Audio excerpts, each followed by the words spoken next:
జీ5 ఉండగా మీ favourite TV shows ని మీరు అస్సలు మిస్ అవ్వలేరు. Complete free.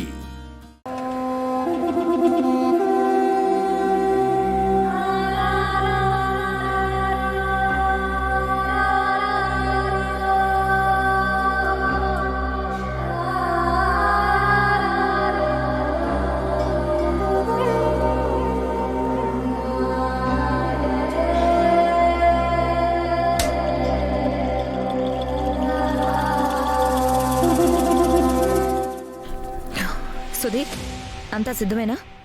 అన్నీ రెడీ చేసి పెట్టాను మేడం. వస్తే వడ్డిస్తాను. ఓకే.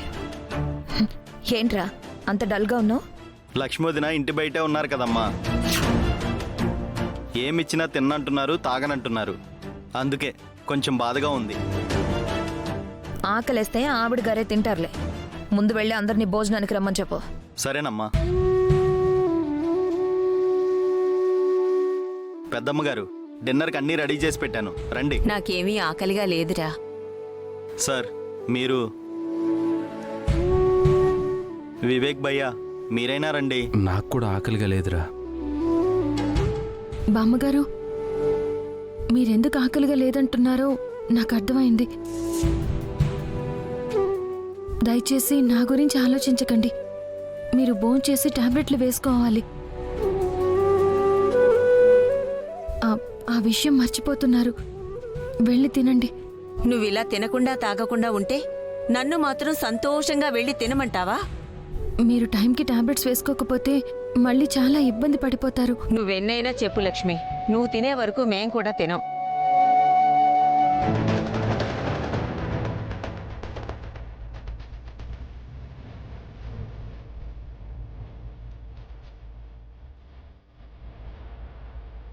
వివేక్, ముందు మీ వదినకి భోజనం తీసుకొచ్చి ఇవ్వు. నాకొద్దు బామ్మగారు. చూడు వివేక్, నేను గుమ్మం బయట ఉన్నాను అంటే ఇంట్లో వాటి మీద నాకు ఎలాంటి హక్కు లేనట్టు. పైగా ఇప్పుడు నేను తింటే అత్తయ్య గారి మాటని కూడా అవమానించినట్టు అవుతుంది. శిక్ష వేసింది గుమ్మం బయట ఉండమని మాత్రమే.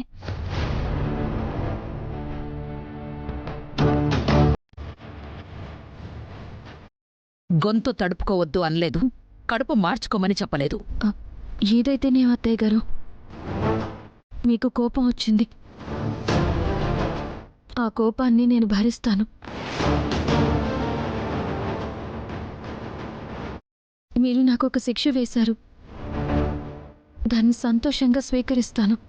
నా మాట మీద అంత గౌరవం ఉన్నప్పుడు నోరు విప్పి నిజం చెప్పొచ్చు కదా. కారణం ఇది అని ఖరాఖండిగా చెప్పొచ్చు కదా.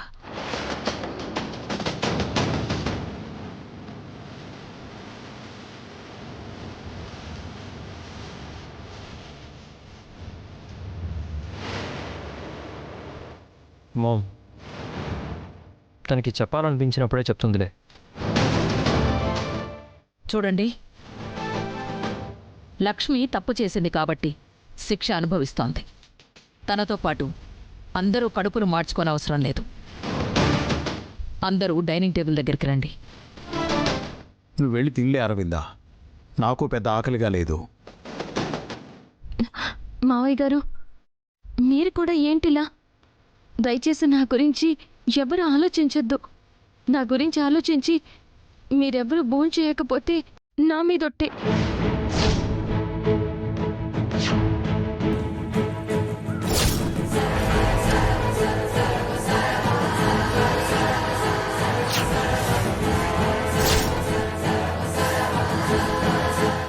దయచేసి వెళ్ళి భోంచేయండి.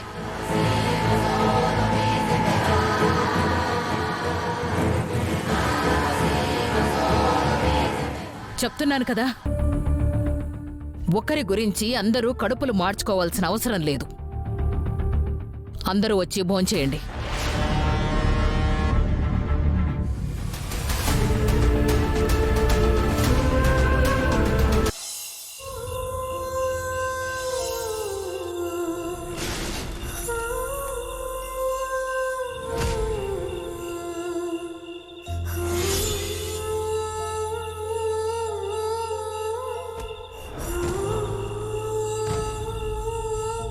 పాపం లక్ష్మి. తన మనసు విప్పి మాట్లాడితే ఇంత సమస్య ఉండేది కాదు. ఒక పక్క మామ్కి సర్ది చెప్పలేను, మరో పక్క లక్ష్మిని లోపలికి తీసుకురాలేను.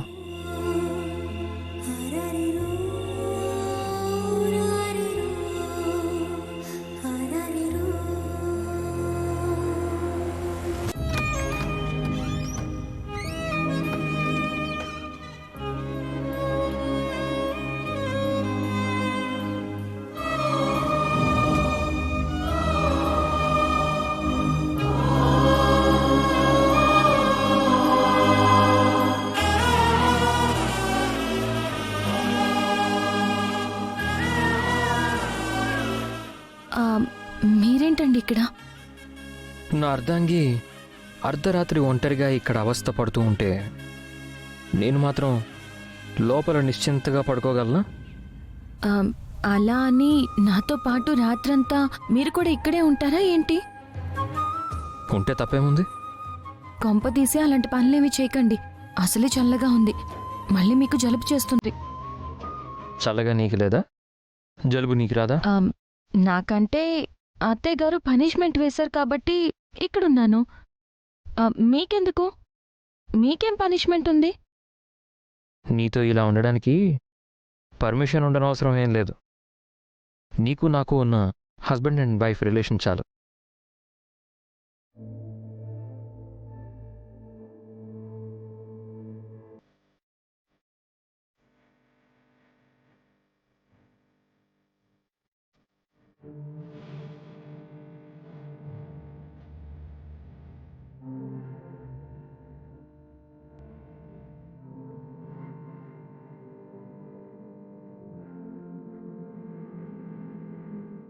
ఏంటి అలా చూస్తున్నావు? ఒక్కోసారి మీరు భలే క్యూట్గా ఉంటారు తెలుసా? అవునా? ఇంకా ఎలా ఉంటాను? ఇంకా ఎలా అంటే అప్పుడప్పుడు మా బంటిలా అనిపిస్తారు. బంటీనా? వాడేవాడు? ఓహో, మీ ఊర్లో మీ పక్క వీధిలో ఉండేవాడే ఆ బుడ్డోడా? అవును. మళ్ళీ వాడెందుకు గుర్తొచ్చాడు? వాడు కూడా మీలాగే ఎవరైనా ఏదైనా కష్టంలో ఉంటే టక్కున వచ్చేస్తాడు. తనకి తోచిన సాయం తను చేస్తూ ఉంటాడు. తన గురించి తను చూసుకోకుండా పక్కనున్న వాళ్ళ గురించి ఆలోచిస్తాడు. అవునా? అయితే నువ్వు బంటిని అన్నమాట.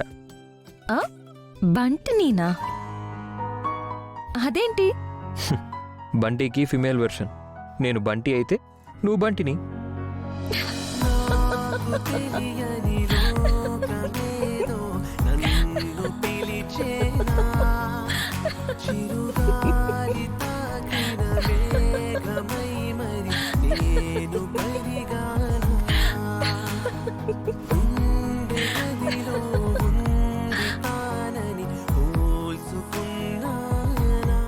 జీ5 యాప్ డౌన్లోడ్ చేసి అన్ని ఎపిసోడ్స్ పూర్తి ఉచితంగా చూడండి.